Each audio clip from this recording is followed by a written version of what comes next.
Senator Norman. Senator Newman. Senator Lucas. Senator Marsden. Senator Spruill. Yeah. Mr. Chair, you have a quorum. Thank you so much, Mr. Chairman. Okay, do what you got to do.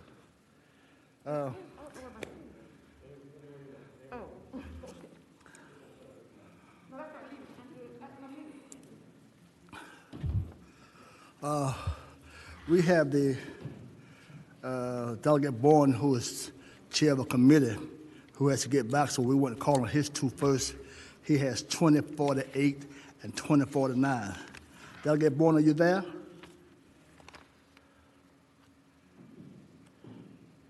Is he?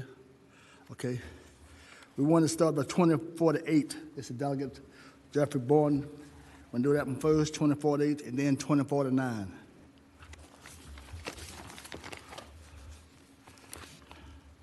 Delegate Bourne?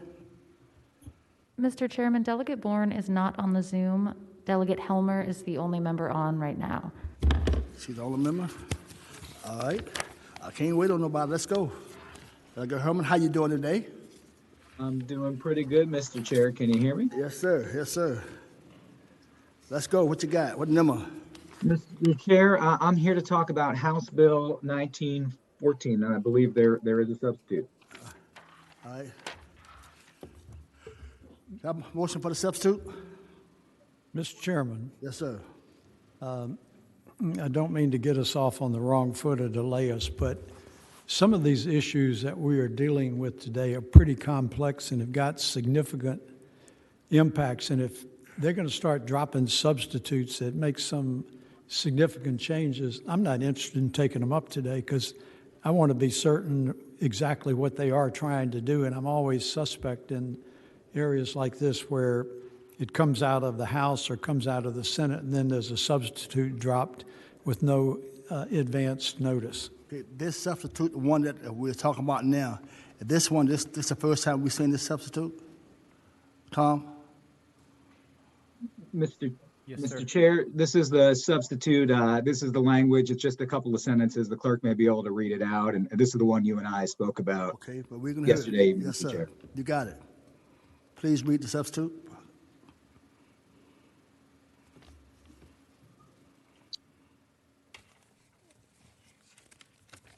Mr. Chair, the substitute should be available online, on LIS.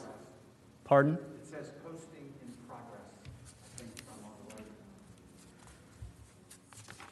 Senator Norman, you're so right, and we're not going to keep doing this. You're so right. I agree. But when the substitute gets posted, you can follow along with the lines, but on line 660 through 664, Okay.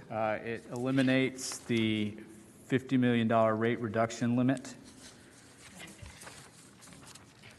And then on lines 715 through 720, the substitute provides that the commission, that in any triennial review proceeding after Jan 1, 2021, the commission shall ensure that rates going into effect in 2022 or later are just and reasonable and may order any increases or decreases to such rates that it deems necessary and appropriate, so long as the resulting rates provide the utility with the opportunity to fully recover its cost of providing its services and earn an authorized fair rate of return. Any question? Yes, sir. Yes, sir. First, I would ask the patron, are you the author of this bill and the amendments, or do you have some group that is preparing those for you? Mr. Chair, I would answer the senator that as with many bills that have come before this body, I am the patron of this bill. I've worked closely with a number of folks. There is a large group of organizations that have been engaged. I've talked to the utilities throughout this process, and my sense is the Attorney General, we've talked to the Governor's office. So, I would say as much as any individual is an author of any bill that comes before any committee, I am proud to be the patron of this bill and to stand by the information that's there. And I would love to actually explain the substitute if that would please the chair as well. Second question, Mr. Chairman. Let's get the substitute before us first. To have a motion on the substitute. Move the substitute. We have a second. All in favor saying aye. Thank you. The substitute before us. Yes, sir. I would ask the patron, have you discussed and provided the substitute to any of the affected parties in advance?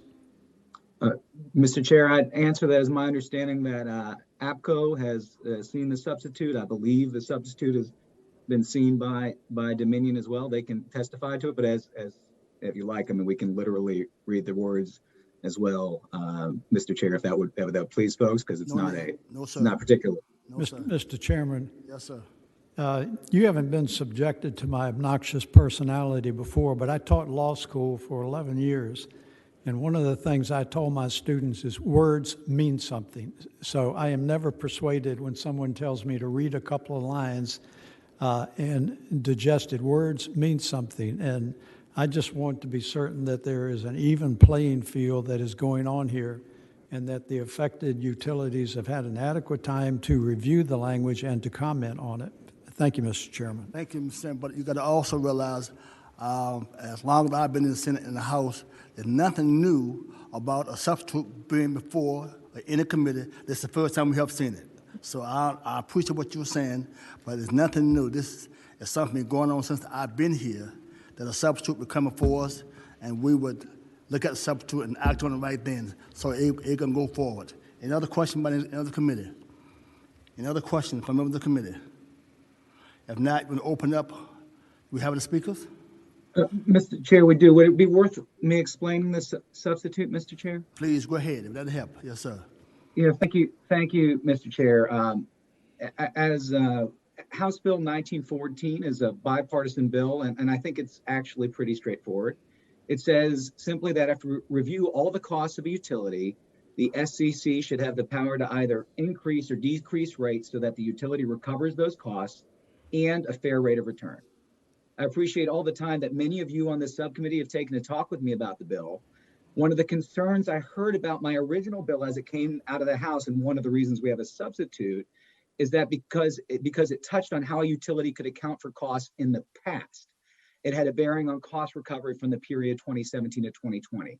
To be responsive to the concerns raised by members of this committee, of the subcommittee, that legislation should be forward-looking, I have introduced the substitute that eliminates the cost accounting portion of my previous bill, the bill that passed the House, and I'm simply empowering the SEC to set fair rates that would go into effect in 2022.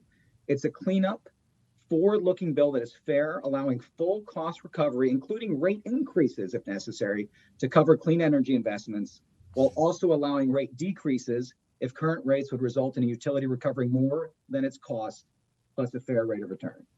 So does this substitute change the rules midstream as Dominion prepares for a rate case? Absolutely not.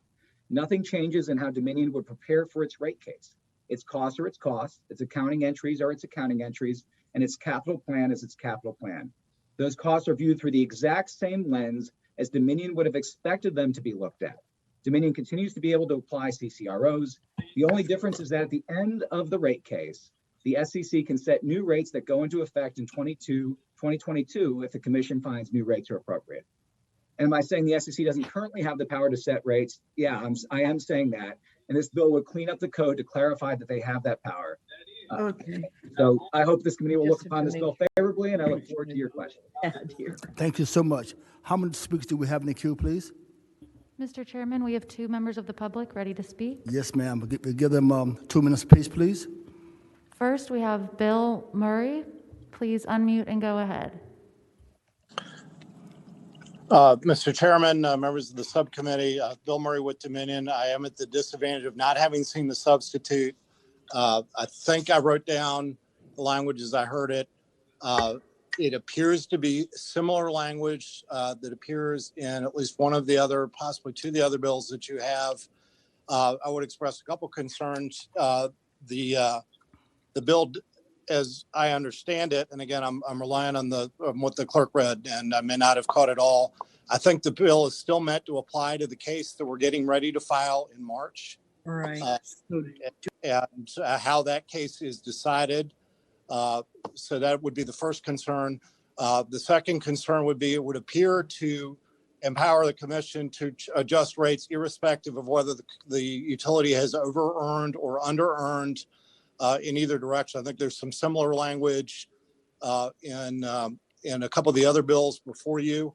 I will have the advantage of those of actually having the words in front of me. I do not have those in front of me right now. I'm unable to load off LIS the substitute we've just seen. This is a change in a case we're getting ready to file momentarily. And while the bill would take effect as the case is sort of midway, we would respectfully ask that you not make this type of change as the case is getting ready to be filed, and that you consider this, in a subsequent session more comprehensively with the other legislation in front of you. For those reasons, recognizing I have not had the advantage of reading the bill, we would respectfully oppose the bill. Thank you so much, sir. Next speaker, please. Ronald Jefferson, please go ahead. Yes, Mr. Chairman, Ron Jefferson with Appalachian Power. I did just receive the language. Unfortunately, I haven't had a chance to take a good look at it and to run it by other folks. So at this point in time, I don't have a position on it. Okay. Any more speakers? Our final speaker is Randy Dillard. Okay, Randy Dillard. How you doing, sir? Are you there? Yes, I am, Mr. Chairman.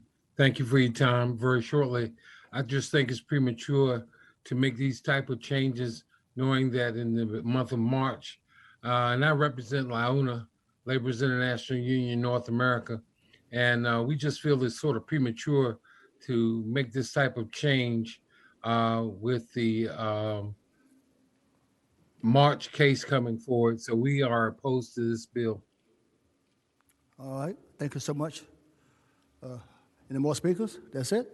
Mr. Chair, I believe we may have Mr. Wait Mead, a minute. Let me get my speakers out of it, and I'll get back to you, sir.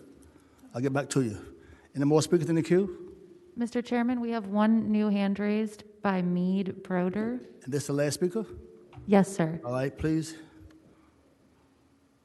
Yes. Mead, please unmute and begin.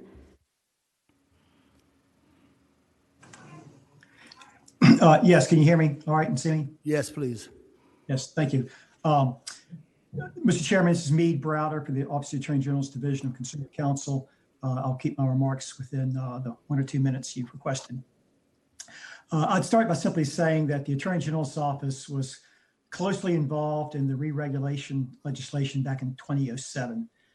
That law had its critics, but all in all, I believe it did a reasonable job of accommodating the utility while also including necessary ratepayer protections. As we fast forward to today, however, unfortunately, it's no longer the case due to various statutory changes over the years. The bottom line is that Dominion in particular has base rates that are producing excessive monopoly profits, and current law renders the SCC powerless to do anything about it. The substitute bill that's before you would address this problem by ensuring that the Commission can make prospective, not retroactive, but prospective rate changes up or down as may be necessary to allow the utility to recover its costs and earn a fair rate of return, but not more than a fair rate of return. This is a rate-making bill. It has nothing to do with last year's Clean Economy Act. It has nothing to do with 2018's Grid Transformation Security Act.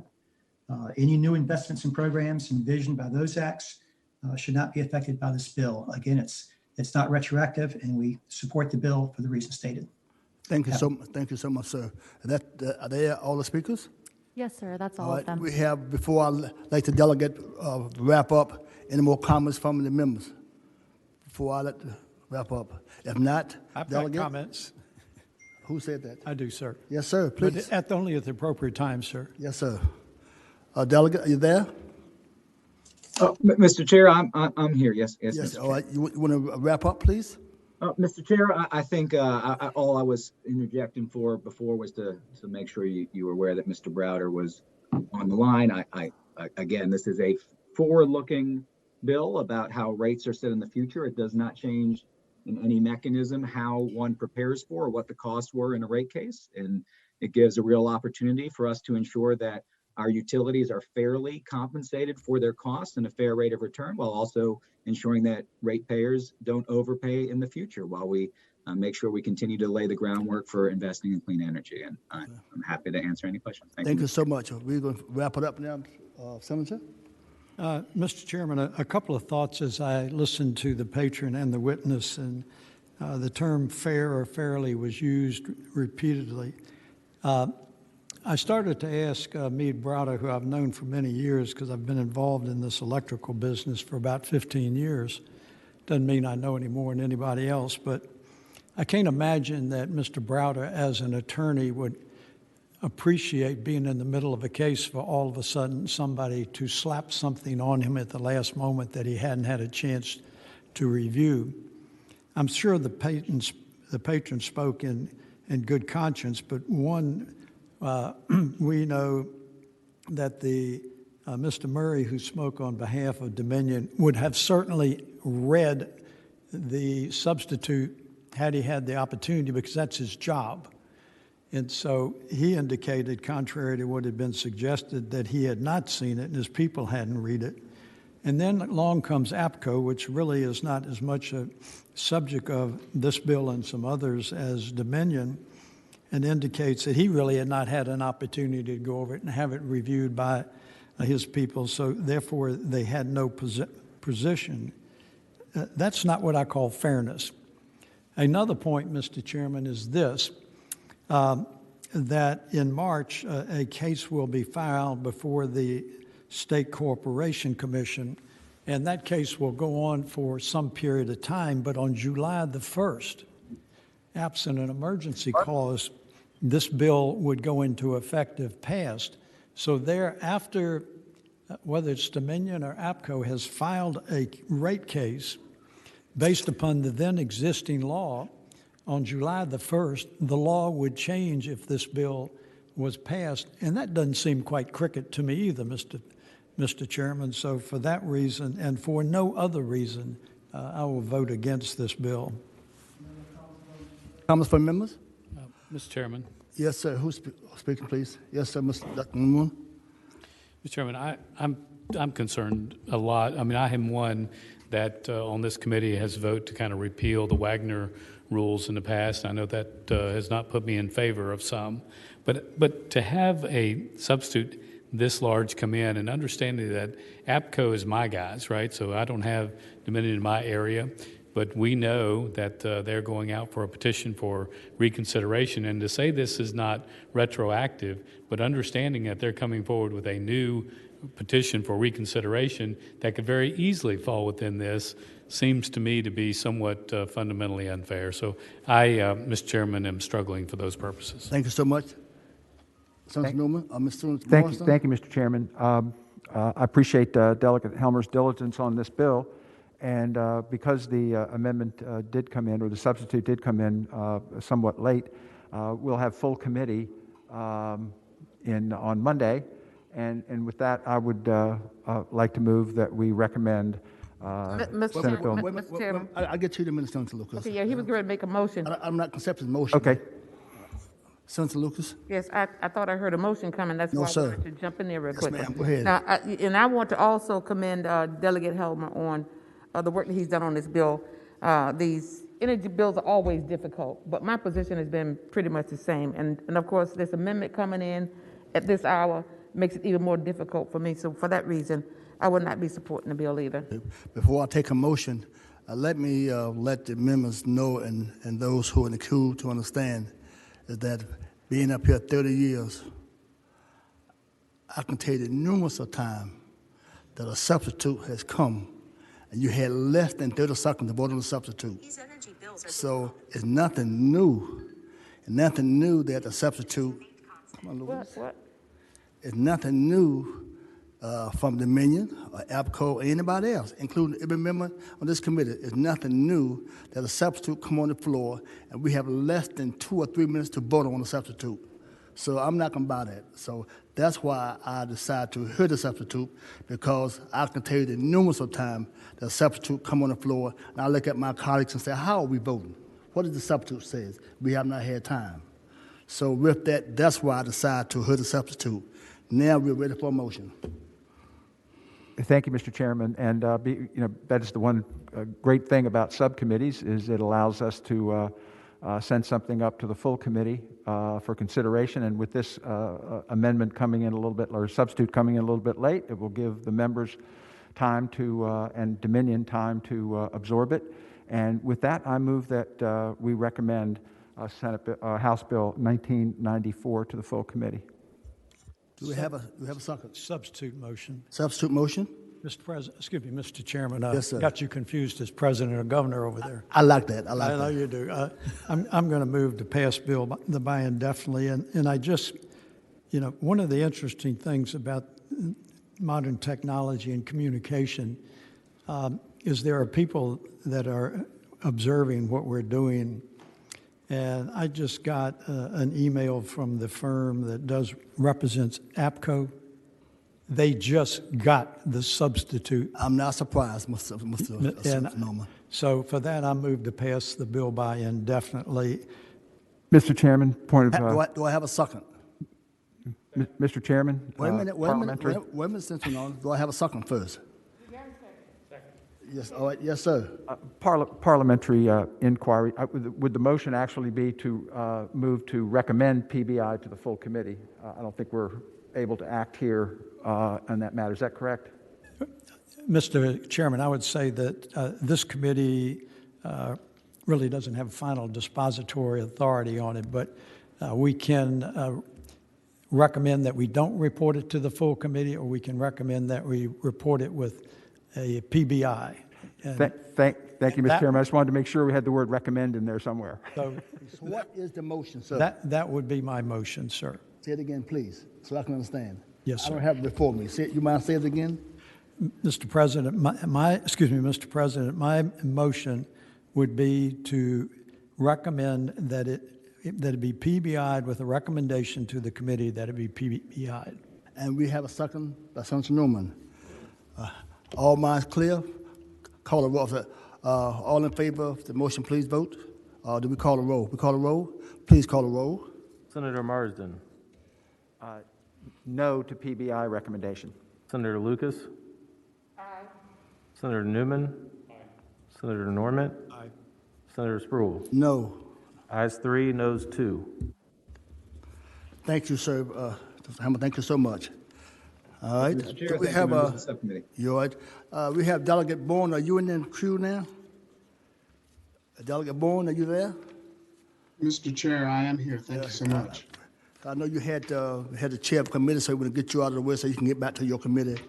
You mind doing the House Bill 2048 first, please? Thank you, Mr. Chair, members of the committee. House Bill 2048 is affectionately known as the right to shop. Mr. Chair, ladies and gentlemen of the subcommittee, you saw this bill last year. It passed out with a reenactment clause. What it effectively does is it eliminates the proverbial kill switch that has been inserted, whereby energy customers are prevented from shopping for renewable energy products if, in fact, their energy provider for their service area offers a renewable product. And as you might expect, both our utilities have developed or offer a renewable product. However, Mr. Chair, members of the subcommittee, I would believe that in many areas of our life, we allow people to choose the products and services that are best for them. And it'd be my contention that energy is no different, especially when we are talking about renewable energy. We have a lot of goals that we want to hit, and more competition, more providers in the market will certainly help us get there. Mr. Chair, members of the subcommittee, there is one particular component of this bill that I'm especially proud of and believe is vitally important, is that it would require the renewable energy providers that are offering renewable products, should this bill pass and become law, to offer a 10% discount to our low and moderate income Virginians. And so, Mr. Chair, I won't trespass on any more of the subcommittee's time. At this point, I will stop. I know that there are some folks here who'd like to testify in favor of it, probably some in opposition, but I'd be happy to answer any questions the subcommittee might have. Thank you so much, members of the committee. Question? Members committee's questions. How many speakers do we have in the queue, please? Mr. Chairman, we have 6 members of the public with their hands raised, but more on the way. All right, we can give them a minute apiece for the first 6, and then we'll turn it from there, please. First, we have Jason Parker. Jason Parker, you have 1 minute, please. Thank you, Mr. Chair, members of the committee. Jason Parker, Virginia State Building Construction Trades Council. We oppose the bill. We worry about what its effect on energy costs, data centers. Energy is intricately tied into economy. We worry about jobs staying in Virginia, and we are uncertain about further deregulation. Thank you for the time. Thank you, sir. Next, please. Parker Slaybaugh. Are you there? Hey there. Good afternoon, Mr. Chair, members Yes, of the sir. committee. Thank you for your time, Mr. Chairman. On behalf of the Virginia Food Industry Association, we're speaking in support of the legislation. I hope this is the right time to go and support. Yes, sir. Okay. On behalf of the Virginia Food Industry Association and members such as Wegmans, Kroger, Harris Teeter, Safeway, Giant Food Groups, and Food Lion, we would ask that you do support this bill. This is legislation that is overall a good bill for business and would allow grocery stores to meet high sustainability goals that they've set for themselves by helping them to lower their energy footprint and save energy costs. This could result in lower grocery costs for consumers as well as your constituents. This legislation would simply restore a very limited open market provision that's been in the Virginia law for the past 14 years. There is also no evidence that this bill would result in significant cost impacts to those utility customers, and we know this because we have those 14 years of data to back that up. For our members, this opportunity to purchase 100% renewable energy will result in our stores delivering Can you please wrap it up, please? Sure. Similar legislation, when it's enacted in other states, we've experienced a similar speed to market and cost savings. Again, thank you for your time. This would help lower costs for customers and constituents, and ask that you support the bill. Thank you, sir. Next, please. Ivy Main. Mr. Chairman, I'm Ivy Main, speaking on behalf of the Sierra Club.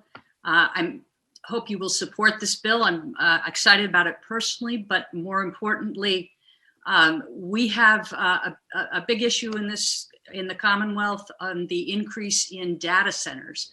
Dominion's 2020 IRP shows that demand from data centers is now 12% of the utilities load, and it's been growing by 20% per year. It's a huge amount of energy. Data centers do want to use renewable energy, but if you were trying to meet that data center load with solar energy right now at a 25% capacity factor, you would need 20,000 megawatts of solar already built today. If we're going to have an energy transition that all of us are participating in, it's really important that all of this new data center load be able to go out and get its renewable energy from other suppliers so that we are not overwhelmed by the amount of data center demand. Thank you so much, ma'am. Time is up. Thank you so much. All right, Harry Godfrey.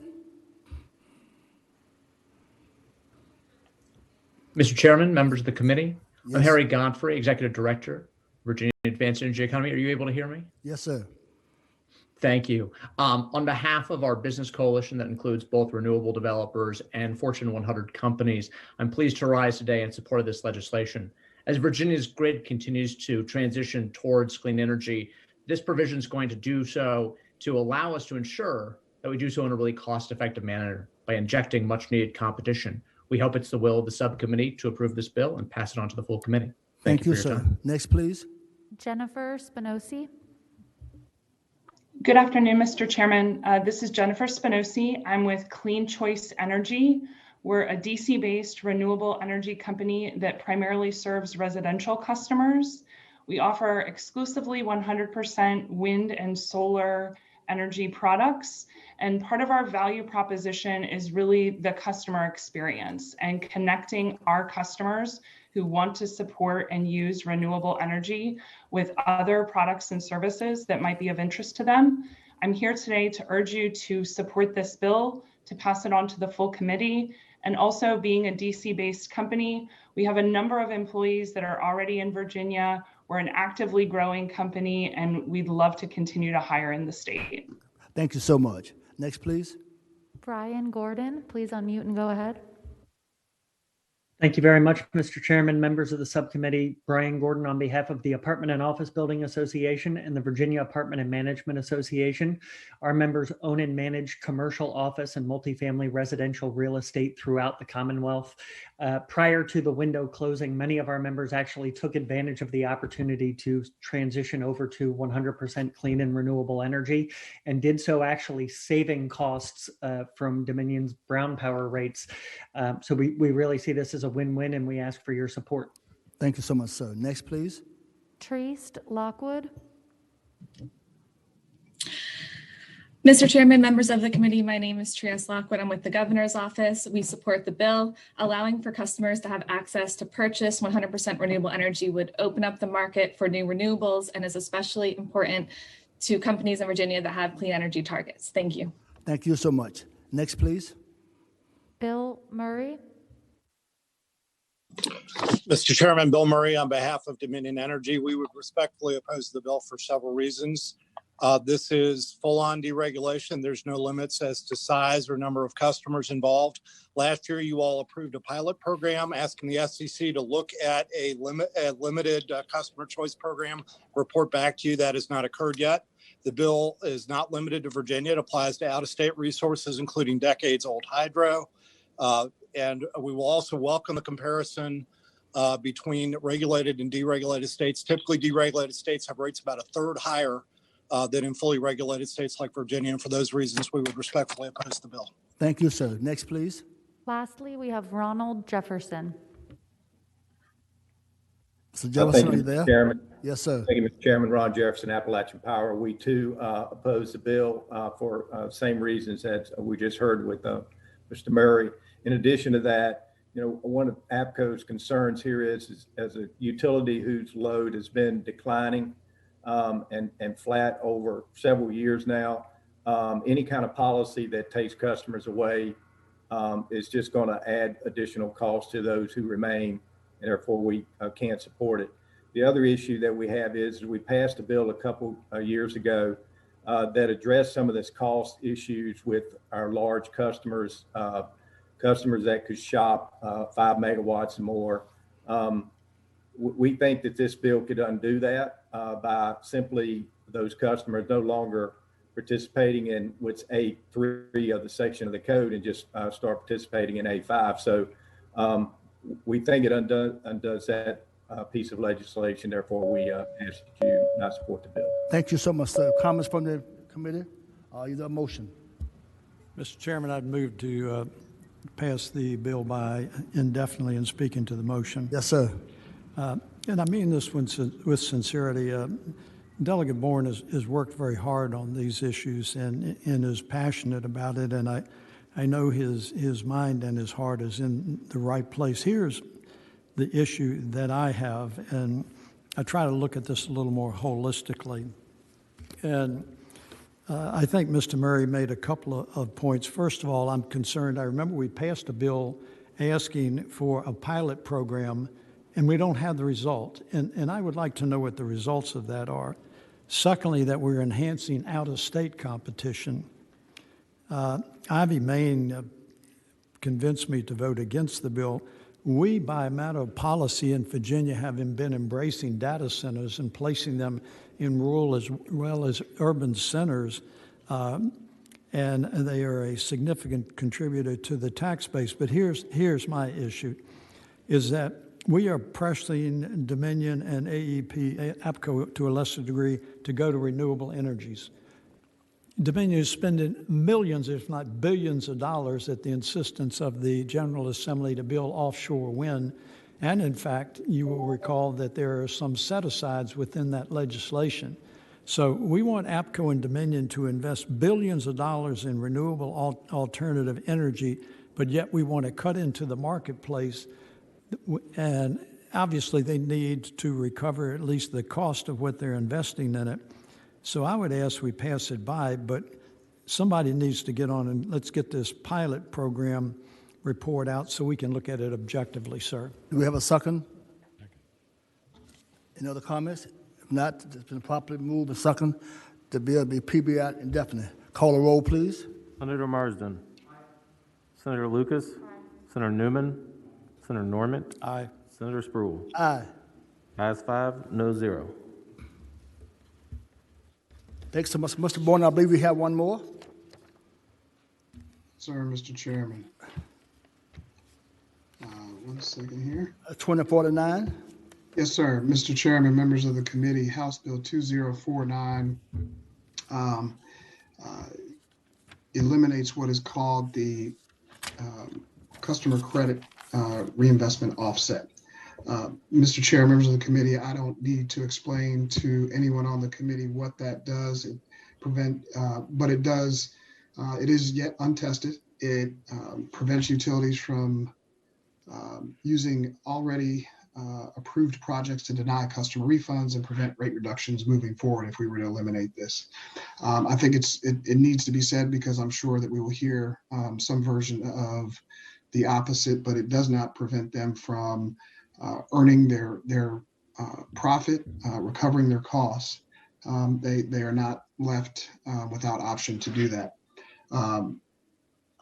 Mr. Chair, members of the committee, this bill is important for a couple reasons. One, it prevents our utility providers from giving refunds to all of the energy customers that they serve. That means me, that means you, that means our neighbors, especially those who may not be as fortunate as the chairman of this wonderful subcommittee. More importantly, though, Mr. Chair, members of the committee, this bill prevents rate reductions from going down or from happening. And so, Mr. Chair, members of the committee, it would be my hope that we could eliminate this tool, which is yet untested, has not been used since it's been enacted. I'd be happy to answer any questions, Mr. Chair. Thank you so much. Comments from the committee before I call on the public? How many do we have in the queue, please? Mr. Chairman, we only have one speaker for this one. Yes, ma'am, please. And Bill Murray, welcome back. Please go ahead. Mr. Chairman, Bill Murray on behalf of Dominion Energy, we would respectfully oppose the measure. As Delegate Bourne correctly said, it has not been used in a rate case yet because we filed that in March. We have, however, announced and applied and previously indicated we would use this for our offshore wind pilot program and had a pre-prudency determination for that for our offshore wind pilot, which is already in operation off the coast of Virginia Beach, first such wind farm in the United States in federal waters. Also for our badly needed new customer information system, among other things, needed to implement the PIP program. The alternative to using the customer credit offset, which does not involve a rate increase, would be to use a recovery approach that does involve a rate increase. So for those reasons, we feel the customer credit offset, it's like paying cash for a capital project. You don't have financing costs, which, as Ms. Pate has reminded the committee over time, financing costs can triple the cost of a project over time. We believe this is a smart approach to let renewable and grid transformation projects be done without a rate increase. For those reasons, we would respectfully oppose the bill. Let me start off by to the committees. Mr. Chairman. Wait a minute. Mr. Chairman. I'll get back to you in a minute, sir. I'll get Okay, back to thank you. you, sir. To the members on this one, I like this one. I'm supporting this one. I'm hoping that we can send this one to the full committee. This one has some merits to it, so I would like to do that. Mr. Bourne, you have comments before I open up to the... Yes, sir, Mr. Chair. I was working with the stakeholders I've worked with. We wanted to be respectful of the subcommittee's time because I know there's a lot of work to be done. So if I might, rather than have each of them testify, just sort of list some of the stakeholders I've been working with. Appalachian Voices, the Chesapeake Climate Action Network, Clean Virginia, Climate Action Alliance of the Valley, Piedmont Environmental Council, LCV, New Virginia Majority, Progress Virginia, Sierra Club, Southern Environmental Law Center, Virginia Conservation Network, the Poverty Law Center, the Virginia Manufacturing Association are all supportive and would have said so at the subcommittee today, Mr. Chair. Thank you so much. Floor for comments, committee? Any comments from the committee? I'm waiting for a motion there. Do I have a motion? Then what I want to do is this, then. I want to turn it over to Senator Morrison, if you mind chairing the meeting, because I moved that it be reported, that we report this to the full committee. We have a motion to report, to recommend to the full committee. Do we have a second? The motion dies for a lack of second. All right. Delegate Spruill, or Senator Spruill, I turn it back over to you. Do we have another motion?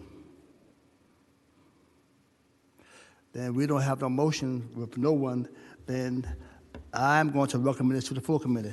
Then we don't have a motion to PBI otherwise, so I'm going to recommend this to go to the full committee. Thank you so much. Mr. Chairman. Thank you, sir. Mr. Chairman. Yes, sir. I'm very respectful of the chair's prerogative to recommend that it go to the full committee, but I'm hoping that does not have a recommendation, positive or negative, attack. No, sir, not at all. Thank No, you, sir. Mr. Chairman. Not at all. It's keep us, when I open it up, then the committee can say one way or the other, and we did not. So because we don't, we welcome it to the full committee with no regrets, yeah, and either way. Mr. Bourne, you please report to the full committee. Mr. Chair, thank you so much for the time. Thank you. Mr. Sullivan, is he in the cube yet? Yes, Mr. Chairman, I'm here. Okay. House Bill 1907, please. Thank you, Mr. Chair. Thank you, Mr. Chair. Mr. Chair, members of the committee, HB 1907 is a technical fix to the Clean Economy Act. Frankly, we probably would have done this at the reconvene if COVID hadn't gotten in the way. There are a lot of folks here to support it, so I don't want to take too much of the committee's time. But what the bill really does is simply clarify the original intent of the Clean Economy Act, that companies with clean energy goals greater and faster than the Clean Economy Act meet the criteria in the Act's accelerated renewable buyer provisions. So with that, Mr. Chairman, I would hope that it would be the pleasure of the committee to recommend passage of 1907. Yes, sir. To try to expedite it, I'd move to report the bill. Second. Well, before we do that, do we have any speakers in the queue? Any speakers? Yes, Mr. Chairman. How many?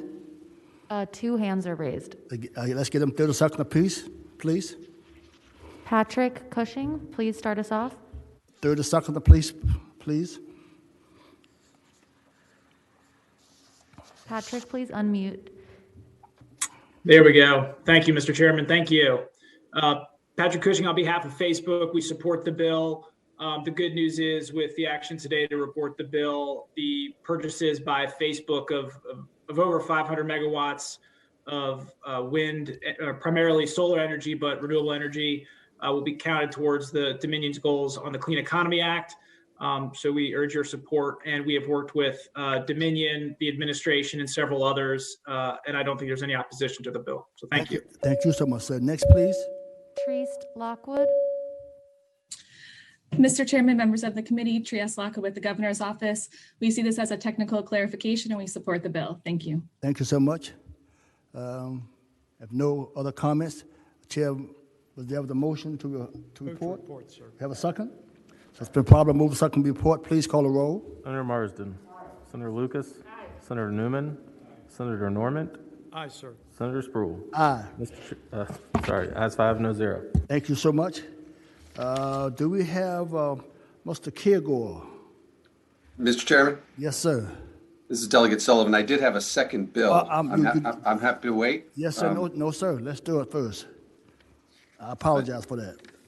What's that number, please? Thank you, Mr. Chairman. It's HB 2282. 2282. All right. Please go right ahead. Thank you, Mr. Chairman. Mr. Chairman, members of the committee, HB 2282 is meant to help Virginia prepare for the electrification of our transportation system, both electric vehicles, passenger vehicles, light trucks, and or trucks, all trucks, and public transit. Electrification is coming. We know it. We recognized it, frankly, last year with our transportation bill that we passed. Frankly, while we've been here during session, I'm sure members recall that GM, for instance, has now announced that within, I guess, a little over a decade, it will be producing nothing but electric vehicles, its entire line of vehicles worldwide.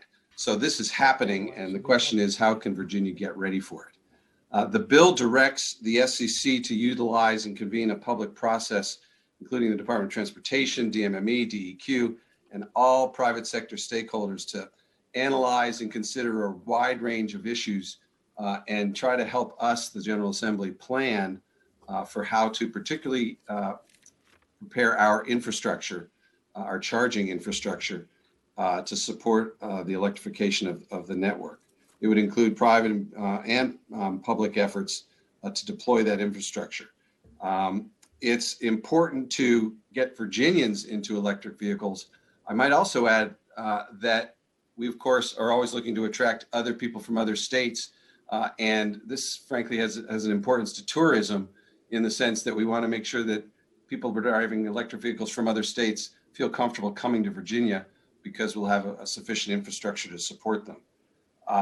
This bill requires the SEC to report to us, the General Assembly, that is, by May 1st of 2022, its findings. I'm really pleased to report that the Virginia auto dealers support the bill. I believe Mr. Hall is here to talk about that. And he and I have had the conversation over the last couple of weeks that if we're going to be moving towards electric vehicles in Virginia, it's up to the General Assembly to make sure that we help create the environment, pardon the pun, for auto dealers to be successful in selling these cars to Virginians.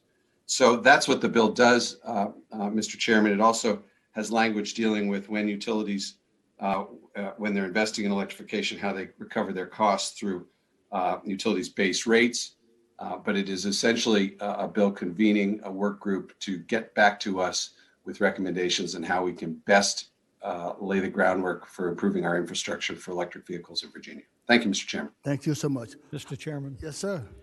Having previously been in the car business, it has been apparent on the horizon for a number of years that the auto manufacturers are going to be moving to electric vehicles. And when this guy named Musk started, everybody thought he was crazy. And GM has announced that all Cadillacs are going to start to be electrical. And one thing I've learned that Delegate Sullivan is very thoughtful in his approach towards things, and this makes sense to me that we ought to get some information so we can make a future policies, and I would move to report House Bill 2282. We have a speaker in the queue? Mr. Chairman, we have a number of hands raised. Hand raised, how many? 6. 30 seconds apiece, please. Sorry, what did you say, Mr. Chairman? 30 seconds apiece. Albert Pollard, please go ahead.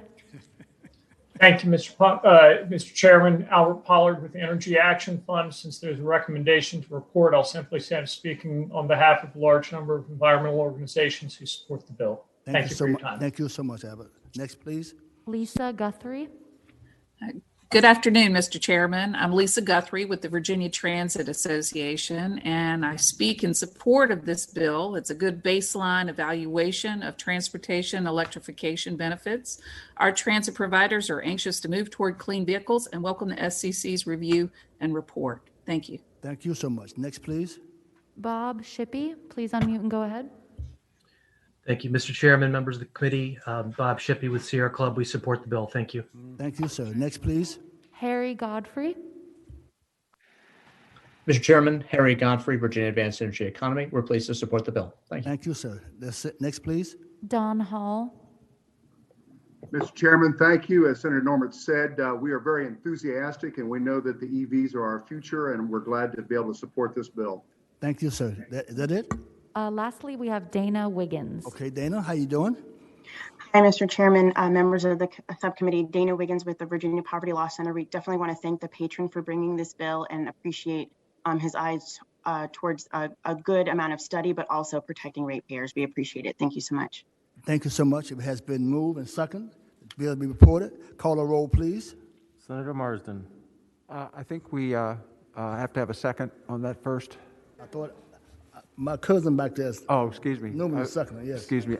I will just say this fits hand in glove with what's Delegate Bagby is. Please do. Thank you. This fits very well with what Delegate Bagby is attempting to do with the Clean Car Bill, so I vote yes. All right. Senator Lucas. Aye. Senator Newman. Aye. Senator Norman. Aye. Senator Spruill. Aye. Ayes 5, no 0. Dr. Sullivan, thank you so much for your time, sir.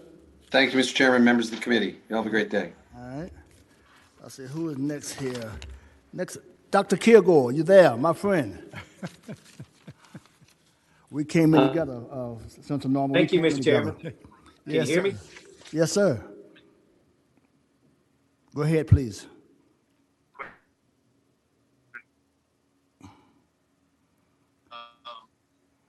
Can you hear?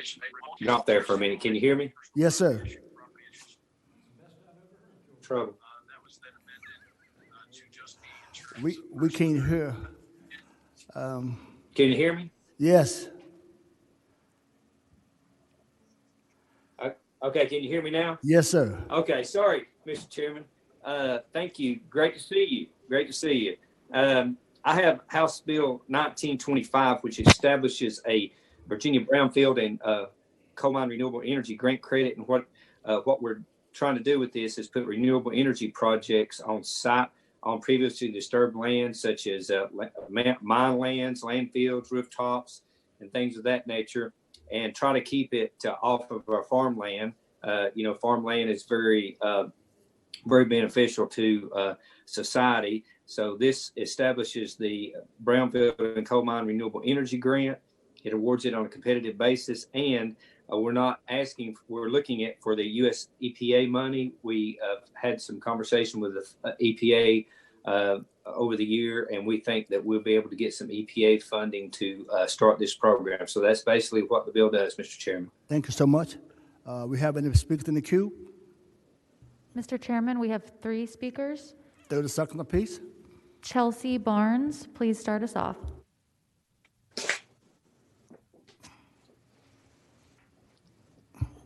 Chelsea Barnes. Good afternoon, Mr. Chair, members of the subcommittee. My name is Chelsea Barnes. I'm the new economy program manager for Appalachian Voices based here in Wise County. And we ask that you support this bill. As Virginia transitions away from fossil fuels, we need to ensure that all Virginians have a chance to benefit from the new clean energy economy through cost savings, jobs, and tax revenue. This bill ensures that disadvantaged communities left with environmental hazards from coal mining or abandoned industrial sites will have the opportunity to benefit from renewable energy. This bill is a result of an extensive stakeholder process with input from utilities, state agencies, solar companies, and localities in the Southwest Virginia coal fields. And on behalf of the Solar Work Group of Southwest Virginia and Appalachian Voices, we ask you to support the bill. Thank you. Thank you so much. Next, please. Jennifer Wally. Good afternoon, Mr. Chair, members of the subcommittee. Jennifer Wally with Troutman Pepper on behalf of the Metallurgical Coal Producers Association. We fully support House Bill 1925 and thank Delegate Kilgore for all of his hard work on this bill. Thank you. Thank you. Bob Shippey. Mr. Chairman, members of the committee, thank Delegate Kilgore for bringing this bill forward. Sierra Club supports it, and I do hope he gets funding from EPA and perhaps in better times from the Commonwealth as well. Thank you. And lastly, we have Will Cleveland. Okay. Thank you, Mr. Chairman. Will Cleveland from the Southern Environmental Law Center. Want to thank Delegate Kilgore for bringing this bill. As always, he is a very thoughtful leader on how to do solar energy correctly. We thank him for his efforts. Thank you. Members of the committee, let me start off by saying to Senator Norman, Delegate Kilgore and I came in together in 1994, and he's my friend. I want you to know that. Now, any comments from the committee? Move to report. Second. Properly move a second to report. House Bill 1925. Call a roll, please. Senator Marsden. Aye. Senator Lucas. Aye. Senator Newman. Senator Normant. Senator Sproul. Aye. Ayes 5, noes 0. Thank you, my friend. House Bill 1965. Delegate Bagby. Is he in the queue? I'm here, sir. All right. You up, please, sir? Thank you. Mr. Chair, members of the committee, HB 1965, also known as the Clean Cars, directs the State Air Pollution Control Board to implement a low emissions and zero emissions vehicle program for motor vehicles with the model year of 2025 and later. There are 2 clarifying amendments I would ask the subcommittee to adopt. The first amendment makes it very clear that this program only applies to passenger vehicles. The second strikes the language relating to DEQ we consider or they consider redundant. HB 1965 requires approximately 8% of all new vehicles sold in the Commonwealth, starting in model 2025, be zero emissions as mentioned. This bill makes more electric vehicles available to Virginians. This bill, along with infrastructure and rebates, as you all have discussed, a portion of it already, over the next year will reduce next years will reduce carbon emissions and improve the health of the most vulnerable. I'm proud to have many supporters for this legislation and individuals that have been working together, including the auto dealers, the folks charged with selling these cars, and there are a few individuals, Mr. Chair, that I hope you will call upon to speak.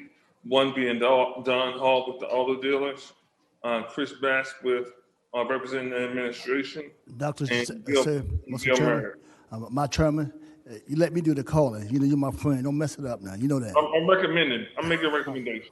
Mr. Chairman, as a former member of VADA, and I know that Delegate Bagley's worked very hard on this, first of all, I would move the two amendments that he has described to us, sir. Do we have a second? Second. All saying aye, please. Aye. Aye. All opposed? Ayes have it. Thank you so much. Mr. Chairman, I would now move the bill as amended to be reported. Mr. Chairman, question. Do we have a second on that? A second. Yes, sir. So I'm trying to keep up. Mr. Chairman, maybe the delegate or someone else can help me understand. Is this a bill that will have Virginia give some of this air pollution over to anyone other than Virginia? In other words, is this the one that would send our making of policy to whatever comes out of California? Mr. Chair? Yes, sir. I know you told me don't mess it up, but I don't want to mess it up. And so if you would be so kind, Mr. Chair, to let Mr. Pollard respond to that question. Yes, sir. Mr. Pollard, you there? Yes, sir, I am. Can you hear me? Yes, sir. Will you please respond to that question? Yes, Albert Pollard, representing the Energy Action Fund. Yes, what House Bill 1965 would do is join Virginia in with a multi-state standard. And that standard is allowed under Section 177 of the EPA. Right now, Virginia is under a federal standard. And I actually believe that we have more control over our destiny with a multi-state standard. It is set by California, but we can leave anytime we want. Under the federal standard, we really can't negotiate at all. But because we can leave the table with California, we actually have a fair amount of leverage through a board called NESCOM. Mr. Chairman. Yes, sir. Mr. Chairman, that was the answer I'm afraid of. I think this is an interesting idea, but a dangerous precedent. And here's why. California, as I understand it, is just getting ready to change their policy again. If we pass this bill, we're going to give up our control. Virginia will no longer have control over these activities. Instead, unless we come back down here and change it, we're going to do whatever California says. California has the most stringent regulations there are, and we're going to just cede that authority to them. And for the life of me, Mr. Chairman, I can't imagine why we would want to do that. All right. Thank you, sir. Senator Marston. Thank you, Mr. Chairman. I'd like to speak to the bill, but I'd also like to second Senator Norman's Yes, sir. motion. We're going to have to get serious here. The success of this effort that Delegate Bagby, and I appreciate him bringing the bill forward, the success of this is going to depend on two things. One is incentives to encourage car buyers to purchase electric vehicles, because in a few years they may not be equivalent in sales cost, and there are many parts of Virginia that just won't buy them. And secondly, we have an infrastructure problem. Delegate Sullivan's bill expresses that. I think there are other bills that will deal with it, and I know people want to study the whole infrastructure issue, but we're going to have to come up with some hard numbers. What we need in incentives, and how many and where we're going to put these charging stations before this bill comes into effect in several years. We're going to need enactment language that says that, and I'm not making any motion right now, but I think the full committee is going to have to consider some kind of enactment clause that perhaps allows this to be reenacted after we put in a hard committee who, with the administration and the various stakeholders here, a small group, to establish what those goals are and get the administration to commit to doing it, so that when we reenact this bill, we've got the money in place for incentives, because $5 million is just not going to cut it, and that we have a hard plan with hard numbers for infrastructure before we move forward and reenact this bill. It's important that Virginia gets going with this. We have an opportunity here, but we have to get serious. We need hard numbers, and we need commitment from both the administration and the money committees in the House in the House Appropriations Committee and the Senate Finance and Appropriations Committee. So that's just my comment, and I do second Senator Norman's motion. Thank you. How many speakers do we have in the queue, please? Mr. Chairman, we have 5 speakers lined up. 5 speakers lined up. Let's give them a minute apiece. First, we have Chris Bast. Thank you, Mr. Chairman. Chris Bast, Chief Deputy Director of the Department of Environmental Quality, here to express the administration and DEQ's support for this bill. We view this as the next step in our work together to pass strong climate action and grow the clean economy. I'm happy to answer any questions about implementation of this bill and additional EV infrastructure work that we've been doing, and look forward to your support of the bill. Thank you very much. Thank you, sir. Next, please. Fred Helm, please go ahead. Thank you, Mr. Chairman. It's Fred Helm, Kemper Consulting, on behalf of the Alliance for Automotive Innovation, which represents the auto manufacturers that produce nearly 99% of the cars and light trucks sold in the U.S. I'm also speaking on behalf of Reggie Jones for General Motors on this issue, and Michelle Sutherland with Volkswagen. If you don't mind, and I'll be brief, Mr. Chair. Got 37 seconds. Yes, sir. But I could give you a status of our discussions. Literally right now, the bottom line is the parties have been working together on resolving the market complexities involved if we're going to adopt a program like this. And there are some complexities, and that's why it's not quite so intuitive when you adopt, if we're going to adopt the California program, right? So we're trying to get those words right, but we're just not quite there yet. But the automakers are all in on EVs. I mean, that is absolutely the case. And so what we want to do is get those complexities resolved in the bill, and then, so that we're all unified in pursuing the goal that we all want. And so part of that, that comprehensive plan that a number of folks have mentioned. So can you wrap it up, please? Yes, sir. And Delegate Sullivan's bill is a key part of it. Charging stations, rebates. We want to be unified in pursuing that comprehensive plan. Thank you, sir. Next speaker, please. Thank you, Mr. Chairman. Don Hall. Mr. Chairman, Don Hall, Virginia Auto Dealers. We are the ones that will be selling these cars. We are the ones that will be dealing with this. We know this is our future. Therefore, we support this bill with great enthusiasm. We've got to take a first step. This is the step. I appreciate the comments of Senator Norman and Senator Marsden, and we shall go forward and sell EVs in Virginia with your support. Thank you. Thank you, sir. Next, please. Next, we have Bill Murray. Mr. Chairman, Bill Murray on behalf of Dominion. We support the bill. I'd associate myself with the comments by Mr. Bast and Mr. Hall. And I will just say the highlight of an otherwise very bleak Super Bowl was the Norway promoting electric vehicles. But we support the bill. Praise the Lord. Don Hall and Mr. Murray agree. Praise the Lord. Next, please. And the last speaker is Josh Fisher. Josh, how you doing, sir? I'm doing well, Mr. Chairman. Thank you for the time today. Yes, sir. Mr. Helm said our part pretty well. I'll just add what Senator Marsden noted about incentives and infrastructure, and we look forward to working with the supporters of this bill and those who are also interested in getting incentives and infrastructure in place and making this market a successful EV market. Thank you, sir. Thank you, sir. To the committee, you know what we're doing. We're recommending to the full committee. It's not a passage. We're recommending to the full committee. That's all we're doing. So we have a motion and we have a second. Please call the roll. Senator Marsden. Aye. Senator Lucas. Aye. Senator Newman. Senator Norman. Senator Spruill. Aye. Ayes 4, noes 1. Thank you, Mr. Bagley. I appreciate it, Delegate. Thank you, sir. Thank you, Mr. Chair, members of the committee.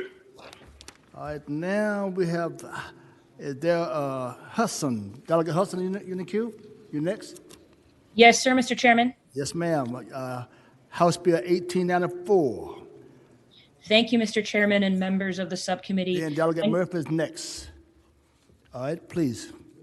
Go ahead. Thank I'm you, sorry. Mr. Chair. I know that we're all here today because we care deeply about ensuring reliable energy access at a fair price. The question addressed in House Bill 1984 is, how do we define a fair price? Virginia's electric utilities are natural monopolies, which means the state has an obligation to ensure that they both recover their costs and earn their authorized rate of return. House Bill 1984 will explicitly codify the Commonwealth's commitment to those standards. It's a very short bill, just one paragraph long. It specifies that the State Corporation Commission may use methodology consistent with the public interest to set the return on common equity and the rates charged to consumers so that the utility can do both of those things, fully recover its costs and earn an authorized rate of return. I know that we're all concerned about ensuring the rate case conducted this year is not disrupted. This bill does not change the current rate case structure that was put in place by the 2018 Grid Transformation and Security Act. If this bill were to become law, utilities' base rates and earnings will still be reviewed by the SEC in accordance with that law. This bill would simply ensure that the SEC can adjust rates for the future, if warranted, to respond to the information presented in that case. I know that we're all invested in ensuring that our utilities can recover the costs of the tremendous new energy investments they're committed to making, and this bill does just that. It's also supported by many of the organizations that you've heard from today, the many leading environmental advocates, the Virginia Manufacturing Association, the Virginia Poverty Law Center. All of those stakeholders are invested in ensuring that the SEC, and together with our utilities, provides Virginians with reliable service at a fair price and gives the utilities their constitutional right to earn a fair profit. I hope the committee will find the bill in its favor. Thank you so much. How many we have in the queue, please? Mr. Chairman, we have 4 speakers lined up. 4 speakers lined up. Give them a minute apiece, please. Bill, please start us off. Mr. Chairman, Bill Murray on behalf of Dominion Energy, we would respectfully oppose the bill. I'll make 4 quick points. First is the bill makes several major policy changes. Second, the bill absolutely affects the upcoming rate case. The last 3 lines of the bill state that to the extent it conflicts with 2 provisions of the code, which govern our rate cases, this bill controls. Third, I'll call the committee's attention to line 18. 19 of the bill, it says, regardless of whether the utility is earned above or below the authorized rate of return, the commission can raise or lower rates. So conceivably, that's a situation where they could raise rates if you over-earned, or lower rates if you over-earned. Those are paradoxical outcomes. As I've said on some previous bills, we would ask that before you make changes of this magnitude, that you look at this comprehensively. And for those reasons, we would respectfully oppose the bill. Thank you so much. Next, please. Mead Browder. Yes, thank you, Mr. Chairman. I'll be brief. Attorney General's Office, Division of Consumer Counsel supports this bill largely for the same reasons stated with respect to the substitute House Bill 1914. Only other thing I would add is that to the extent there's a concern about affecting a case, of course, it's not a pending case. Dominion's case will be filed at the end of next month. But to the extent that's raised as a concern, I would simply note that this was done in 2013 and 2015 with Dominion support. There was legislation that was approved and passed and signed into law in those 2 years that affected Dominion's case filed a couple months later. So it suited the company's purposes at that time. This issue of an upcoming case was not a problem. So we support the bill. Thank you. Thank you, sir. Next, please. Ronald Jefferson. Thank you, Mr. Chairman. Ron Jefferson, Appalachian Power. We associate our comments with Mr. Murray and ask that you not support the bill. Thank you. Next, please. Randy Dillard. Mr. Dillard, you there? Please unmute and go ahead, Randy. Thank you. Sorry for the technical difficulty. Randy Dillard on behalf of Laborers International Union North America. We strongly oppose the bill. Same reasons that Mr. Jefferson and Mr. Murray stated. So thank you for. Thank you, sir. Next, please. There are no more speakers in the queue, Mr. All Chairman. right, comments from the committee? Mr. Chairman, Yes, sir. I would respectfully move to pass the bill by indefinitely. That would be our recommendation, sir, realizing we can't dispose of it. While the bill is more compressed than ones we previously considered, not the least of 1914 and part of what was in one of Delegate Bourne's bill, it does make an adjustment in the way that the rates can be calculated on it. And also, when I read it, and I have it in front of me, and I am a novice, but it did appear to me, the way the language was written, that it certainly could impact the pending rate case. And I think that perhaps it is before its time, and perhaps after the current pending rate case and March rate case are done, this would be a better bill for 2022, sir. Thank you. Senator Newman? Mr. Chairman. Newman. Mr. Chairman, just briefly, I'd like to second that motion, just speaking briefly to it. Mr. President, Mr. Chairman, I think Delegate Hudson is extremely bright. She's really packed a lot into a very short bill, but to me, the very deep concerns is that it gives the commission the ability to, quote, use any methodology it finds consistent with the public interest. We will not have control over that. Number two is the end of the bill. I really urge you to pull it up. It says the provisions of this act are, to the degree the provision of this act is inconsistent with Section 56 of the Code of Virginia or any other provision of law, the provision of this act shall control. This overrides everything. This is a version of the language that we really only see in the budget. Delegate Marston? Senator Marston, I'm sorry. Yeah, thank you, Mr. Chairman. I think there's a certain synergy between this and Senator Helmer's bill, 1914. And, the advantage of a subcommittee is that we can make a vote to try to move something forward because we want a little more time to look at it. And that would be my situation here, is that I would like to look at this bill alongside Delegate Helmer's bill. He did try to attempt in his to deal with keeping it looking, forward-looking as opposed to backward-looking. And while there's no commitment to how I would vote in full committee, I would on the motion to PBI, I would vote no. Any other comments? Call a roll, please. Senator Marsden. No. Senator Lucas. To PBI? Yes. Senator Newman. Yes. Senator Norman. Aye, sir. Senator Spruill. No. Ayes 3, noes 2. Thank you, Delegate Hudson. Thank you so much. All right. House Bill 1994. Delegate Murphy. Thank you, Mr. Chairman. Mr. Chairman and members of the committee, HB 1994 is a bill that expands the small agricultural generation program to allow wineries and breweries to generate their own clean solar power. The bill does not change the design of the small agricultural generation program. It simply expands the definition of those agricultural businesses that are eligible to participate in it. It doesn't make any changes to the net energy metering laws. It does not in any way affect the progress that was made last year with the passage of the Virginia Clean Economy Act. We're just looking to build on that progress. So my bill expands the definition to include breweries, limited licensed breweries, distilleries, limited licensed distilleries, and farm wineries. And I ask that you pass the bill. I hope it's the pleasure of your committee to pass the bill. How many speakers do we have in the queue, please? Mr. Chairman, we have 2 hands raised. 2 minutes apiece, please.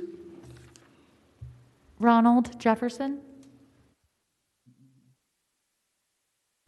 Yes, Mr. Chairman, Ron Jefferson, and we support the bill.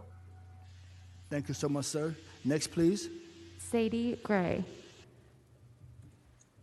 Good afternoon, Mr. Chairman, members of the committee. My name is Sadie Gary on behalf of Virginia's Electric Cooperatives. We thank the patron for her leadership on this and we support the bill. Thank you so much. Any more speakers? No, Mr. Chairman. Members of the committee? Move to report. Been properly moving second to report the bill. Please call the roll. Senator Marsden. Aye. Senator Lucas. Senator Newman. Senator Norman. Senator Sproul. Aye. Ayes 5, no 0. Thank you so much, Delegate. Thank you so much. Next one we have is, what's next? House Bill 2160. 2160. Delegate Twain, there she go. There you go. Delegate, how you doing? Hello, Mr. Chair. Great. Please go I'm doing ahead. well. Thank you so much. I have line amendments that we had worked with council on. Do we have that line amendment? It should be available, Mr. Chairman, it should be available online shortly. It's in the final enactment clause on line 835 after shall, insert not. And on that same line after to, strike the remainder of the line through including, so that the final enactment would read that the provisions of this act shall not apply to the first triennial review proceeding conducted after Jan 1, 2021 by the SEC for a Phase 2 utility. Okay. Could I have a motion on the substitute? That a substitute? Yes, line amendment. Been properly moved and seconded that we accept the line amendment. All in favor saying aye. All right. Now, Delegate, please go ahead. Thank you so much, Mr. Chair. So the amendment is intended to address concerns that have been raised about whether this or other similar bills might apply retroactively. And so I just want to make sure that we're on the same page, that the enactment clause now clarifies that if passed, this bill would not apply to the first triennial review that takes place after January 1 of this year for the Phase 2 utility Dominion. So it would only apply to the triennial review for APCO scheduled for 2023 and then for Dominion in 2024. So forward looking. Virginia is the only state in the country where our code specifies that certain utilities receive profit bonuses that are tacked onto their authorized profit margin. It only applies to our electric monopolies, no other utilities in Virginia. And under current law, the SEC establishes the rate of return for these utilities. It's been doing this work since 1902. And in making that determination, the SEC takes into account the fact that these are monopolies and that they establish a rate of return that is supposed to be fair to consumers and also fair to the company. However, under current law, because the utilities are able to keep, they're able to keep a bonus profit of 0.7% above their authorized rate of return, often called the earnings collar. And in addition, on top of that, they're able to keep an additional 30% of any profits that have been earned. So together, I think this helps to incentivize overcharging customers so that the companies are able to make more than what the SEC has authorized for their rate of return. So this particular bill removes those two provisions. Additionally, it allows the SEC to continue to establish the rate of return and to determine if there's an appropriate range, either above or below that rate, to consider what to do if you're under earning or over earning. So if the utility earns below the rate of return, the SEC can make the company whole and increase rates. If the utility earns above the rate of return within that band, then the SEC can reduce the rates. Additional earnings would be applied to existing projects or credited back to customers. I think that this helps to right-size the process and make it fair for our consumers. As I said, the SEC has been overseeing our electric monopolies since 1902 in establishing rate cases. I think they have a long history in this work and they're very experienced, and I want to make sure that they are able to continue to do that work themselves. I look forward to our conversations today, and later we'll be able to share with you a broad coalition that supports this bill. Thank you so much. How many speakers do we have in the queue, please? We have 3, Mr. Chair. A minute apiece, please. Randy Dillard. Mr. Chairman and members of the committee, Randy Dillard, representing Labor's International Union, North America. I don't think that this short session is the best way to make changes for energy utility regulation, especially with a case that's going to be filed in March. It's worth noting that the proponents of some of these bills said last year was the last opportunity to influence the Dominion Energy's upcoming case. And now, so on behalf of LaUNA, we are opposed to this bill. Thank you. Thank you, sir. Next, please. Ron Jefferson. Thank you, Mr. Chairman, members of the committee. Ron Jefferson, Appalachian Power. The concern that we have with the bill, as the patron described it, is it continues to have the earnings band. Where there's some certainty of understanding where that earnings band is now in the code. What this bill does is it allows the commission to set whatever that earnings band is as you go into your triennial review. So tremendous amount of uncertainty with there, and certainly we could not support that. So therefore we ask that you oppose the bill. Thank you, sir. Next, please. Bill Murray. Mr. Chairman, Bill Murray with Dominion Energy. I know you're pressed for time. I would respectfully disagree with something the patron said, comparing us to other states. Refunds are an unusual part of rate making that Virginia has, and a customer-friendly part of rate making. Most states don't have this type of formula because most states don't have refunds as part of rate cases. Most states don't also have regularly scheduled rate cases like Virginia does. There's a rate case when a utility brings a rate increase or a request for a rate increase. So I would respectfully suggest that's an apples to oranges comparison. As I read the bill, it does not eliminate the earnings collar. So I will, and it may be that there's something in the revised language that is different. But I would reiterate what I said on Senator McClellan's bill to this subcommittee. When you have refunds and regularly scheduled rate cases, if you require the utility to sort of spend to the last dollar, you set up a situation like you have with your own state agencies where you create an economic incentive against saving money. And what this does is it encourages utilities to be thrifty in their expense, with most of that money going back to customers. Removing that. Can you wrap it up, please? Can you wrap it up? And for those reasons, we would respectfully oppose the bill. Thank you so much, sir. Next, please. There are no more speakers in the queue, Mr. Chair. Members of the committee? If no comments, we operate by motions.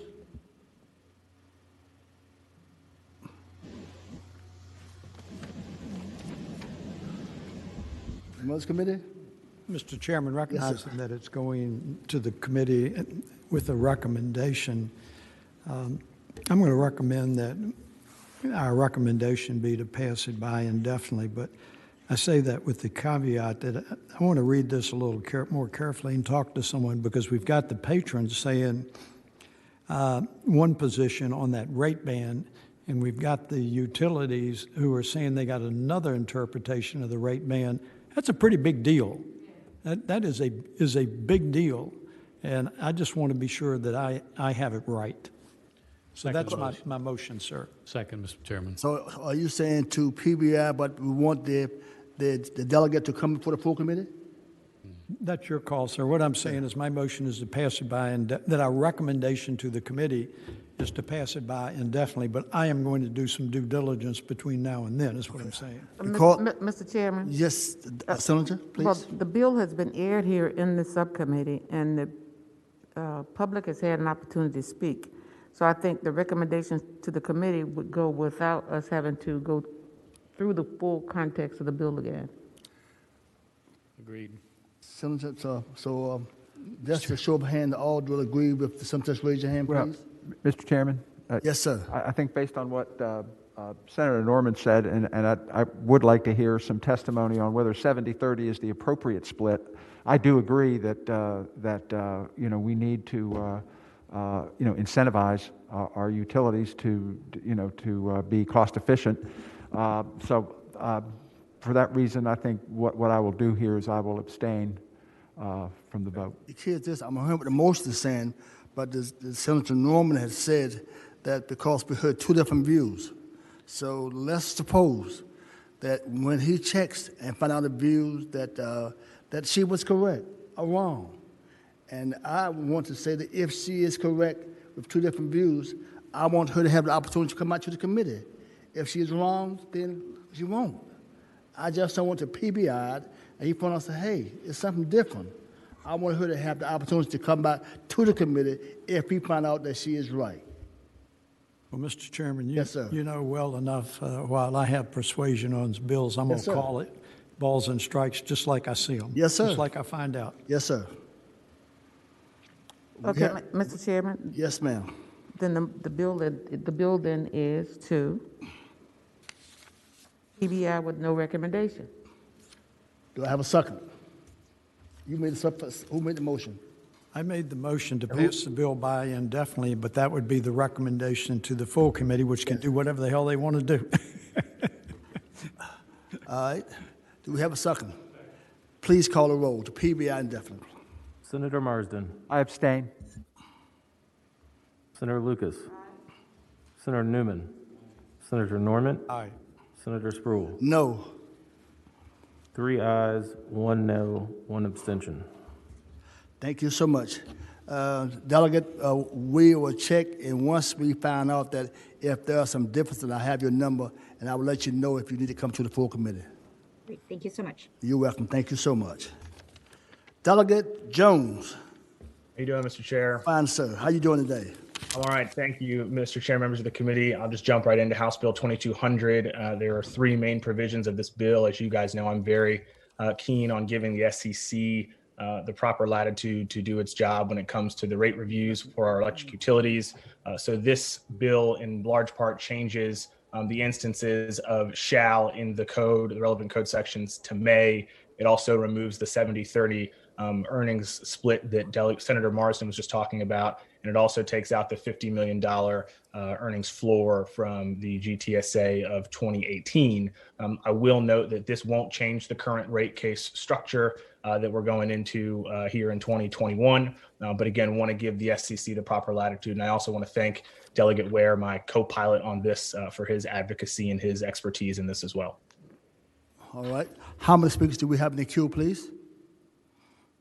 Mr. Chair, we just have 1 hand raised. One hand. Sorry, 3 hands raised. 3, a minute apiece, please. Mead Browder.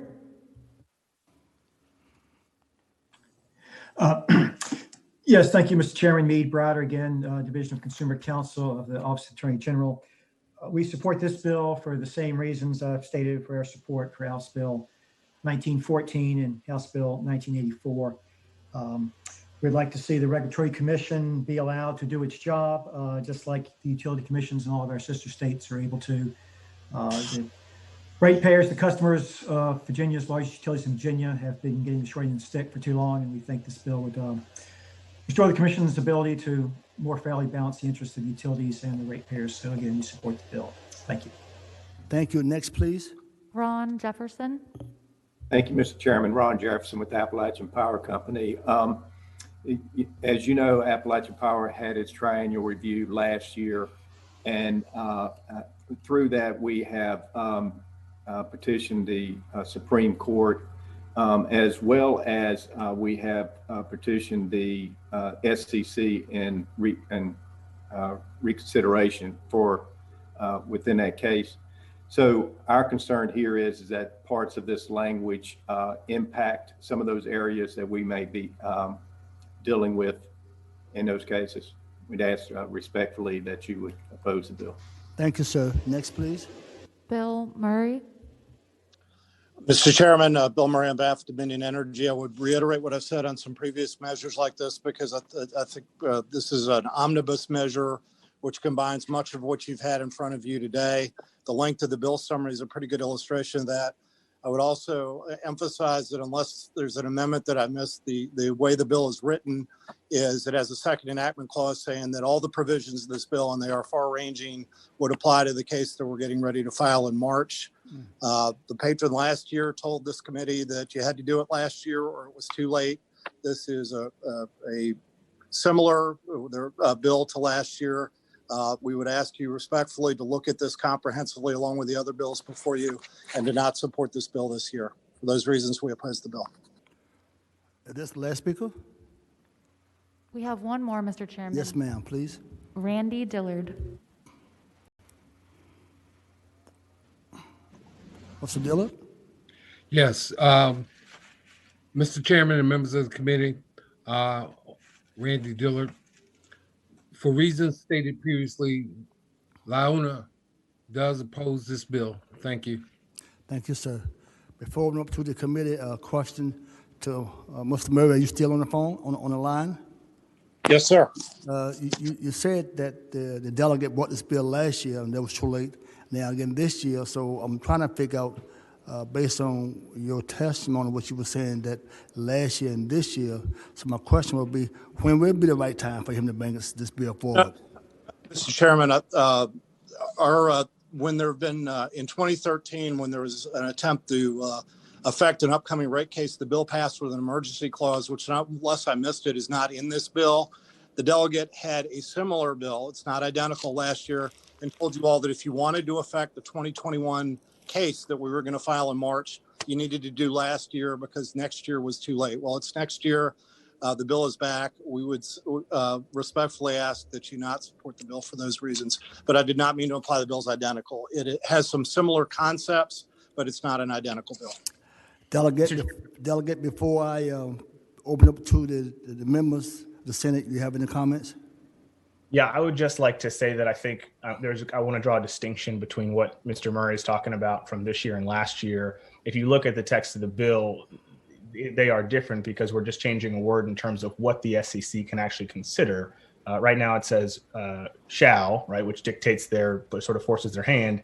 We just want to change it to may. We want to let these experts do what they are trained to do, what we've entrusted them to do, which is to offer their opinion as to where the rate should be set. But from a structural standpoint, it doesn't touch anything in terms of how the rate case is to be determined. Thank you. Open up to the members of the committee. Mr. Chairman, Yes, sir. A couple of observations.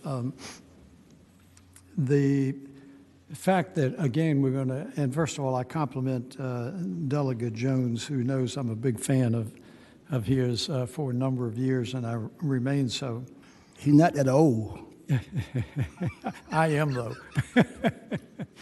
My first point is that, as I understand it, it will apply to the March hearing, and as I had previously said, that the bill would go into effect without an emergency clause on July the 1st, and it is certainly reasonable to anticipate that the State Corporation Commission's consideration will go on. So, again, what we have the potential of is a bill going into effect and in the law during a pending rate case, which I don't think is appropriate. But I'm more concerned about what Mr. Jefferson said from APCO. Sitting on the courts committee, which has proved to be torturous, I would say this, that traditionally we have not enacted legislation that impacts pending litigation. And in this case, APCO has an appeal pending before the Virginia Supreme Court. And the Supreme Court is going to be very sensitive to what legislative intent is. And it is certainly not uncommon with the workload that our Supreme Court has for decisions to take some period of time. So I'm very reluctant on any pending case to pass legislation that may have an expression of legislative intent, whether it's consistent or inconsistent.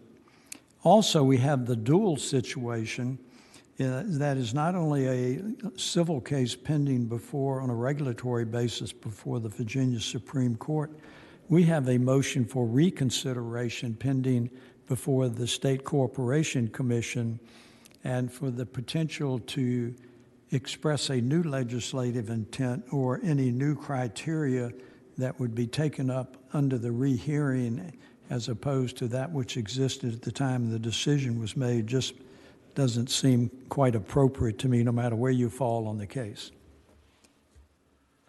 Any other comments? If not, the chair operates on a motion. I can make it. If you don't, then I'm going to recommend to the full committee. Mr. Chairman, Again. it's inappropriate for you to make a committee, a I understand, motion. sir, but Yeah, but last time you relinquished the chair, and that was what was well, appropriate. I would do that again, sir, but I'm saying, but I'm trying to give the committee. I'm going to make a motion. Yes, sir. Okay. And my motion again is to make a recommendation to the full committee to pass the bill by indefinitely. Thank you, sir. Do I have a second? It's been properly motion second. The bill be PBI indefinite. Mr. Chairman, Yes, sir. before we vote, I guess most people in committee know that I voted for this bill last year, actually. It's an area that I've struggled with, honestly, for many years. I voted against all the Wagner bills. I liked Senator Wagner, but I didn't like his bills when it came to these things. I have some very deep concerns about what Mr. Jefferson said at the end here in regards to APCO being in a rehearing case. They went through it. At the end of it, they come back and there were some errors and they're having to refile it. And I'm just not clear between now and full committee on exactly how it is, sir. But thank you for letting me express my concerns on that, sir. Call a roll, please. Senator Marsden. Senator Lucas. Senator Newman. I'm going to abstain. Senator Norman. Senator Sproul. No. 3 ayes, 1 no, 1 abstention. Thank you, Mr. Chair, members of the committee. I appreciate Thank you. you. This afternoon. Last one is. There's another one? Last one, Delegate 2330, Delegate Corey. Are you there? Yes, I am here. All right, 2330, I believe. That's the last one. That's correct. Yes, I ma'am. did ask you if I could go last. Thank you. Thank you, Mr. Chairman and members of the subcommittee. HB 2330 sets out guidelines for the percentage of income payment plan, otherwise known as PIP. This is a plan which will limit the cost of electricity for low-income families to no more than 6 to 10% of their annual income. PIP was passed last year. We all voted for it as part of the Virginia Clean Economy Act.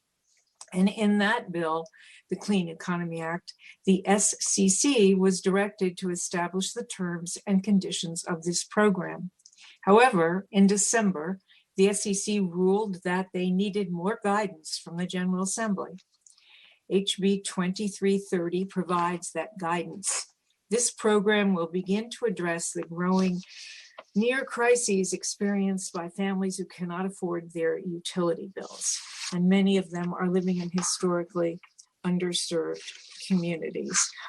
I have been working with the SCC, with social services, with the Department of Housing and Community Development, Dominion Energy, Appalachian Power, as well as many environmental advocacy groups to put this bill together. I cannot say that we have complete peace in the valley, but I can say we're getting close. Mr. Chairman, PIP will help literally thousands of Virginia households. So I ask your support and I welcome your questions. There should be some experts from some of the stakeholders, if they are still awake, in the public room. Thank you so much. How many speakers do we have, please? Mr. Chairman, we have 6 in the queue. 6 in the queue. 1 minute apiece, please. Tanisha Griffin. Good evening. This is Tanisha Griffin, the Environmental Policy Research Analyst in the Virginia Majority. We strongly support HB 2330. We believe this legislation, which builds on the approval of the PIP program last year in the General Assembly, provides the clarification requested by the supporting agencies to continue the implementation of PIP.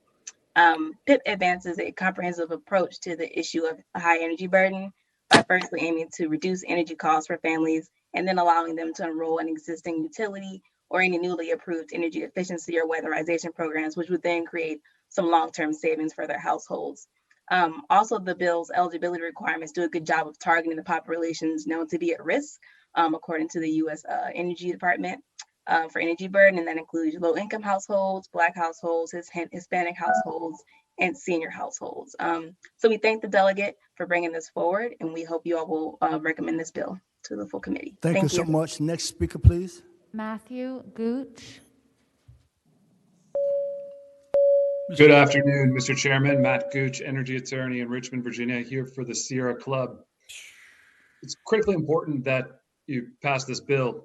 Most Dominion customers struggle, the low-income ones struggle to pay their bills as it is. As the riders start becoming due under the Clean Economy Act, it's going to become more and more difficult for those low-income customers to pay those bills. This bill protects those low-income customers and does so in a smart way. It gives DSS the tools it needs to design and operate an efficient and cost-effective program. We encourage you to pass the bill. Thank you. Thank you, sir. May I ask a question, please? Yes, sir. Yes, sir, And- please. And I don't know if he's appropriate, but in the back of my mind, I have seen legislation that required, and Dominion agreed to it. And of course, there's only one provider, electricity, to forgive $50 million in unpaid delinquent utility bills. Maybe I've got the number wrong. Dave's trying. Yeah, okay. It may be more than that, but my question is, and I'm very sensitive to helping our lower income people, but has anybody quantified a number, even an approximate number, on what this will cost?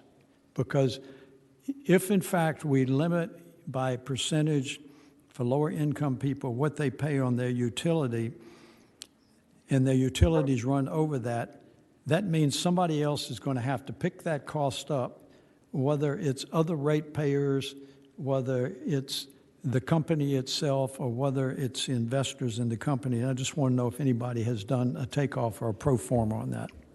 Mr. Chairman? Yes. I'd like to ask the senator a question.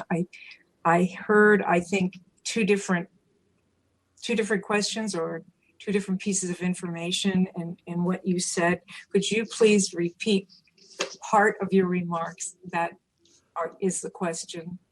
Mr. Chairman, I would be happy to. The bottom line of my question, has anyone tried to take a projection on what this would cost if we cap lower income people at 10%? Mr. Chairman, I would like to ask Bill Murray from Dominion to answer Senator Norman's question. Mr. Murray, you there? Yes, sir. Can you hear me, Chairman? Could you answer that question, please? Yes, sir. As the delegate alluded to, there are some technical line amendments. I hasten to stress line amendments are being discussed.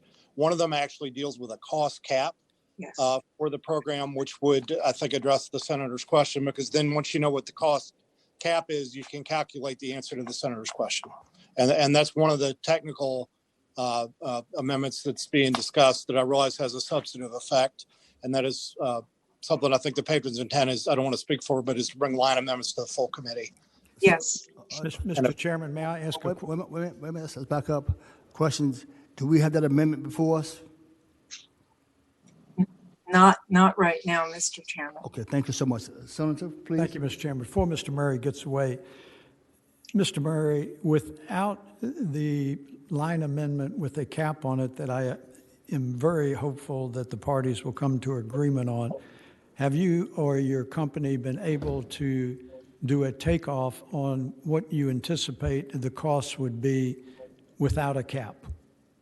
Mr. Chairman, well, we support the bill, but I will say that we don't have income information for our customers. So we're not in a position to calculate that because we don't know the income of our customers. The Department of Social Services is in a better, but probably not ideal place to know income for various public programs that people qualify for, and it's for those reasons that we're talking about a cost cap as a way to get to the answer. And Mr. Chairman, as to your first, or Senator Norman, I should say, as to your first question, I think the provision you were referencing was a special session budget item, and I think they're similar in the Senate budget this year, but that's the debt write-off is actually budget language. I don't think it's in this bill. Mr. Chairman, before he gets away, with the, with the cap that is being discussed, have you been able to do a takeoff? Until knowing what the parties, it would depend on what the cost cap is. Thank you very much. I get it, Mr. Murray. Thank you, Mr. Chairman. All right, thank you so much. And next speaker, please. Bob Shippey. Thank you, Mr. Chairman, members of the subcommittee. I really just want to thank Delegate Corey for an enormous amount of work to put this together. I think I'll cede the rest of my time, but just really urge you to support this. It really exists, as Delegate Corey said, to just give the SEC a few more pieces of information before the program is implemented. Thank you. Next speaker, please. Dana Wiggins. Hi, good afternoon, Mr. Chairman, members of the committee. Dana Wiggins with the Virginia Poverty Law Center. I did just want to address Senator Norman's question, which is a very good one. I think in the SEC order that came out on December 23rd, it actually does outline the exact cost of the initiating the program. Yes. So there is a definite cost already defined by the SEC order. And I can't quite remember exactly what the figure is, but that part is certainly defined. And I think all of us have been working together to try to make sure that there are appropriate caps in the bill. But just to move on with the rest of my remarks. Mr. Chairman, I thank her for that. I'll go get the order. Thank you. Yeah, no, thank you. Yeah, it's a good question, and it's good for you to ask, and we want to make sure we have the answer. So the other thing I just want to say about PIP is that, we brought PIP, the idea of PIP, because for a lot of us that work in anti-poverty work, it's those chronic things that can really keep people in poverty as opposed to having them have building blocks to get out of poverty. And this kind of program has worked very successfully in several other states, Ohio being the most successful in terms of people actually graduating off of the program. And that's something that we designed into this to make sure that it was accessible. But just to, I know that there have been some concerns. Can you wrap it up, please? Yes. Just very quickly, I know there's been some concerns around the percentage in terms of the total percentage of income for the people eligible. The important thing to know about that is that the 200% of poverty actually limits the number of people available for the program from the original PCA language. It's actually it's about half of the people less. It's actually a limitation and not an expansion. Yes, ma'am. Thank you so much. Any more speakers, please? The last speaker is Ron Jefferson. All right. Thank you, Mr. Chairman. Ron Jefferson. APCO is supportive of establishing a PIP program, but the program must be right-sized to fit our service territory, and unfortunately, this bill, as it's currently written, does not do that. Let me give you a couple examples. One is the mention of the 200% eligibility, 200% of the federal poverty level. When we look at that, 200% could include as much as, or not quite half of our residential customers in Virginia, somewhere over 40% of our residential customers in Virginia. So, that is very disappointing and a problem for us. The second thing is the bill also requires ratepayers to pay for the energy efficiency programs being developed by the Department of Housing and Community Development. APCO does not support using ratepayer dollars to pay for these energy efficiency programs. Ratepayers are already paying for energy efficiency through the utility programs. They're already paying, or they will be paying for it through the RGGI Greenhouse Gas Initiative. We just don't think it's appropriate to be using ratepayer dollars to support the energy efficiency programs. We certainly support the Department of Development. Yes, we support that. The development of them, just not ratepayer dollars. And then the final thing is currently the timeline is out of whack, and we need to work on that as well. Thank you so much, sir. Before we get to Commissioner, Mr. Murray, are you still there? Mr. Murray, are you still there? Mr. Chairman, he is still on the Zoom. I'm asking him to unmute right now. Yes, sir. I'm still here. Do you support this bill in the concept? Yes. Okay. We actually, we have a gas company in Ohio. So there's a little over 1 million customers where they've had the program for a long time. And again, I'm speaking from the gas company experience, not an electric company experience. In the case of Ohio, the costs have been practicable for customers, and it has helped ensure continuity of service. And it's been a sort of win-win program, and it's something we're comfortable with. What we are, as previously discussed, working with the patron to I think folks are working well together to come up with a couple technical amendments to help effectuate that in this particular program. I will also note while I'm speaking that our rates are more than 10% below the national average, so we start from a good place entering into this. Thank you so much, sir. We open up now to members of the committee. Mr. Chairman? Yes, sir. Question for the patron. Delegate Corey, one of the concerns I have is in listening to Mr. Jefferson, is that this just doesn't seem to be a good fit for APCO customers as it does for Dominion customers. It puts them in a really difficult situation. And I think there are 3 different energy efficiency programs, and that gets pretty complicated and expensive. And but how do you deal with the fact that this doesn't seem to qualify or that it's just a huge number of their customers that are affected by this bill? Mr. Chairman, may I respond to Senator Marsden? Yes, sir. That's ma'am, please. Thank you. There are a couple of things that I want to mention before I answer you, Senator Marsden. I would like to say that there's money in the governor's budget for the initial administration of this project for social services, and the 200% of poverty recommendation comes from social services and the Department of Housing and Community Development, because last year when you passed this bill, it says anyone who's eligible for food stamps and other aid of that sort is eligible for this program. And DSS and the Department of Housing and Community Development looked at all the different eligibility percentages of these programs that we now have and recommended that we say 200% of poverty. And Senator Marsden, I understand the differences in the service areas and households between Dominion and APCO. However, I do want to point out to you that this bill was passed last year with both of those companies listed in the bill. What I'm doing here is I am detailing the implementation. We've already got the program on the books. I understand that there could be some accommodations that perhaps the SEC could come up with, or DSS, to work with Appalachian Power. But right now, food stamps and other assistances that come from the state are not geared to each area in terms of how much money you pay or what you get or what your eligibility is. So I don't have expertise in dividing the program up that way. But I do want to remind you again, it's already passed with Appalachian Power in it. This bill won't change what's already been passed. Mr. Chairman? Yes, sir.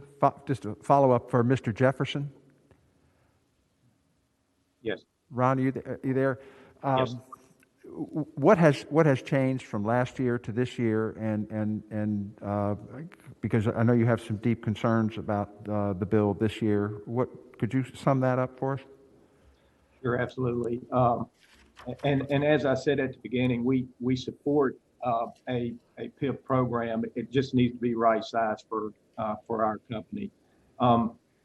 In Ohio, one of our sister companies, as Bill mentioned, has a PIP program there. There, it's 150% of federal poverty level. Also, their energy efficiency programs that were implemented is not part of that fund. It was funded through a different mechanism. So that's why we raise issue here today. And then the third item is that, and I respect the decision of the departments, but I strongly disagree with them. And when you look at the other programs that they considered, those programs, the poverty level is looked at 130%, 150% poverty level in those areas. So again, I know where they are. We just respectfully disagree with them. We think it is an overreach within our service territory. Thank you so much. No more questions, Chair. Move by motions. I recommend the bill be reported, Mr. Chairman.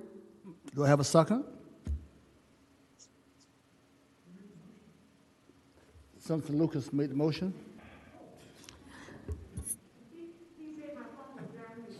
Yes. Do I have a second? I will reluctantly second. I think this needs to be looked at by the full committee, but I'm concerned about some of Mr. Jefferson's concerns. There's a motion on the floor. We have a motion to recommend to the full committee, and we have a second. Please call the roll. Senator Marsden. Aye. Senator Lucas. Senator Newman. Senator Norment. Senator Spruill. Senator Spruill, aye. Ayes 3, no 0, 2 abstentions. Thank you so much, Delegate. Thank you, All Mr. right. Chairman. I'll see you soon. Yes, you will. I believe that's all we have. Is that right, sir? That's all we have.